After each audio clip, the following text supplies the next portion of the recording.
Hello friends, super magic રસોઈમાં મિત્રો હું આપનું સ્વાગત કરું છું। આજે હું ટ્રીક અને ટીપનો વિડીયો તમારી સાથે શેર કરું છું। તો ચોક્કસ તમને આ વિડીયો ઉપયોગી થશે। ગમે તો લાઈક કરજો, શેર કરજો અને સબસ્ક્રાઈબ કરવાનું તો હવે ભૂલતા જ નહીં। અને મિત્રો બાજુમાં રહેલ બેલ આઇકનને પણ પ્રેસ કરજો, જેથી કરીને લેટેસ્ટ વિડીયોની માહિતી તમને મળતી રહે। તો મિત્રો અત્યારે આપણે બદલાતી ઋતુમાં એટલે કે શિવરાત્રીથી હોળાષ્ટક સુધીના સમયના વચ્ચેના ગાળામાં બહુ શરદી, ઉધરસ અને કફ થાય છે। આ ટાઈમ જ એવો છે ને કે સવાર સાંજ ઠંડી હોય છે અને બપોરે એકદમ તડકા હોય છે, એટલે આ ઋતુ એકદમ બે ઋતુ ભેગી થાય છે, એટલે આપણે તરત જ બોડીમાં અસર થાય છે, બાળકોથી માંડીને મોટા બધાને। તો કફ અને શરદી એટલા જામે છે, તો એના માટેનો રામબાણ ઈલાજ આજે હું લઈને આવી છું। એમાં આપણે આ એક સિરપ એટલે કે લિક્વિડ બનાવવાનું છે। તો એમાં મેં નાગરવેલના પાન લીધા છે, મરી અડધી ચમચી છે, અડધી ચમચી અજમો છે અને 1 ચમચી જેવો આપણે ગોળ કે મધ કાંઈ પણ લઈ શકો છો।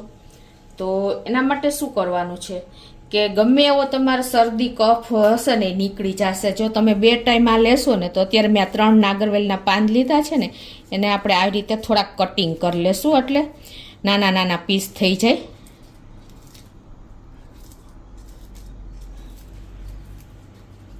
અને પછી એને આવી રીતે સમારી લેશું, એટલે ઉકળવામાં જલ્દી આપણે એનો અંદરનો કસ નીકળી જાય। આ નાગરવેલના પાંદ એટલે કે કલકત્તી પાંદ હોય છે, એ એકદમ નાના અને થોડાક હોય ને એવા લેવાના છે, એટલે એમાં એની ઇફેક્ટ વધારે અસર કરે છે। તે જો આપણે પાંદને સમારી લીધા છે, હવે આપણે ગેસ ઓન કરી અને 1 કપ જેવું આપણે પાણી એક પેનમાં મૂકી દેશું।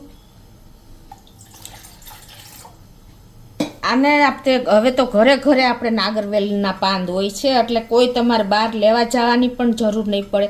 અને એમ છતાંય ના હોય તો તમે પાંદવાળાની દુકાને ઇઝીલી આજુબાજુ મળી રહેશે। તો હવે આ પાણી ઉકળે ને એટલે એમાં આપણે આ પાંદ નાખી દેવાના છે। પાણી ગરમ થઈ ગયું છે, તો આ પાંદને આપણે એમાં એડ કરી દઈએ।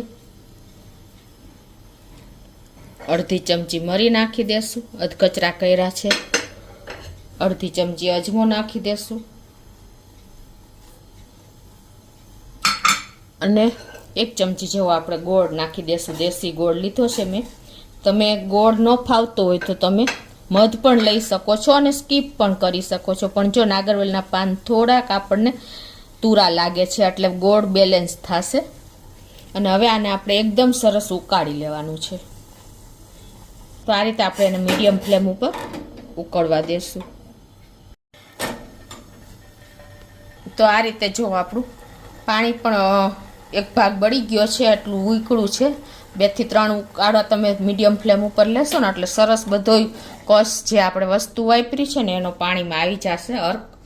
અને હવે આને આપણે સેજ ઠંડુ થાય પછી ગાળી લેવાનું, અને ઉફાળું હજી પીવાય એવું હોય ને ત્યારે જ તમારાનો ઉપયોગ કરી લેવાનો છે, તો જ તમારા ગળામાં જે ઇન્ફેક્શન છે કે કફ કે ઉધરસ કાંઈ પણ હશે ને એમાં તમને તરત જ રિલીફ થઈ જશે। એટલો સોલિડનો રામબાણ ઈલાજ છે। તો આ રીતે આપણે એને એક ગ્લાસમાં ગાળી લેશું। આ મરી છે, અજમો છે અને નાગરવેલના કલકત્તી જે પાંદ આવે છે ને પાંદ માટેના એ પાન છે, એ બધું જ। અને તમે ગોળ ન ફાવતો હોય તો તમે મધનો પણ ઉપયોગ કરી શકો છો। જુઓ આ એકદમ સરસ તમારું ડ્રિંક તૈયાર થઈ ગયું છે। કોઈ જાતની તમારે દવા લેવા જવાની જરૂર નહીં પડે, અને આપણે ઘરે ઘરે હવે નાગરવેલના પાન જોવા જ મળે છે। કાંઈ પણ તમે કાંઈ ના કરો ને તો પણ તમને નાગરવેલના પાન તમે ચાવી જશો ને તો ગમે એવો કફ હશે ને તો પણ તમને દૂર થઈ જશે, તરત જ તમને રિલીફ થઈ જશે। ઘણાને બહુ કફ થાય છે આ બદલાતી ઋતુમાં, અને ઉધરસ પણ બંધ નથી થતી। તો એના માટેનો આજે મેં એકદમ સોલિડ આઈડિયા શેર કર્યો છે મિત્રો। તો કોઈ જાતની આપણે દવા લીધા વગર, ડૉક્ટર પાસે ગયા વગર તમારે જો કાયમી તમે સવાર અને સાંજ આટલું તમે તૈયારી કરીને લેશો ને, ખાલી 2 મિનિટનું જ કામ છે। તમારે ઉફાળવું હોય ને ત્યારે જ સીપે પી જવાનું છે, એટલે કે ઘૂંટડે ઘૂંટડે તમારે લઈ લેવાનું છે।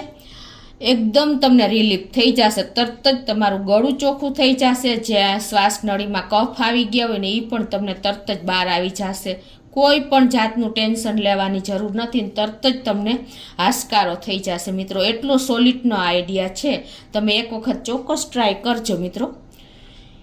તમને ગમે તો લાઈક કરજો, શેર કરજો અને સબસ્ક્રાઈબ કરવાનું તો ભૂલતા જ નહીં.